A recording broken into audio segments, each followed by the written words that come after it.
આ બધો અમારો આનંદ છે, પણ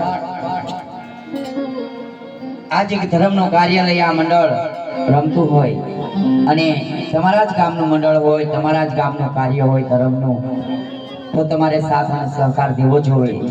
જો કે આપણે ચાર મંગળ પોતે આનંદ કરવો છે, પછી આપણે અખ્યાની દોર તરફ આવીશું.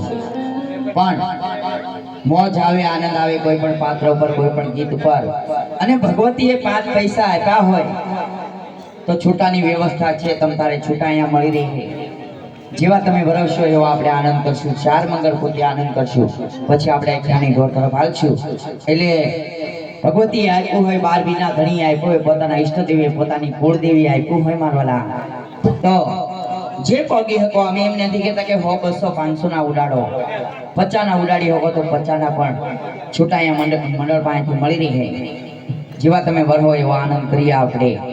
જો કે જે કાંઈ આવક આવે, જે કાંઈ પૈસો આવે એ અહીંયા શીતળામાના મંદિર, જો કે મંદિર બની ગયું છે, આપણે હવન રાખવાનો છે.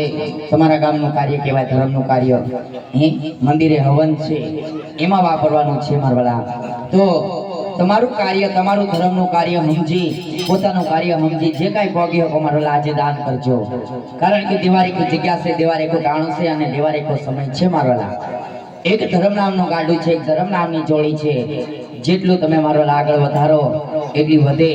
અને માય ગામ છે, હાથીનો પગ કહેવાય.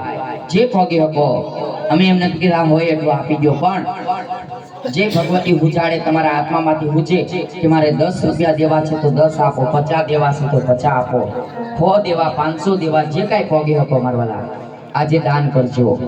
કારણ કે તમારા ગામની અંદર વપરાવાનું છે, કોઈના ખિસ્સામાં નથી જવાનું. એટલે થોડા ઘણા વરાતા રહીજો, દાન પણ કરતા રહીજો.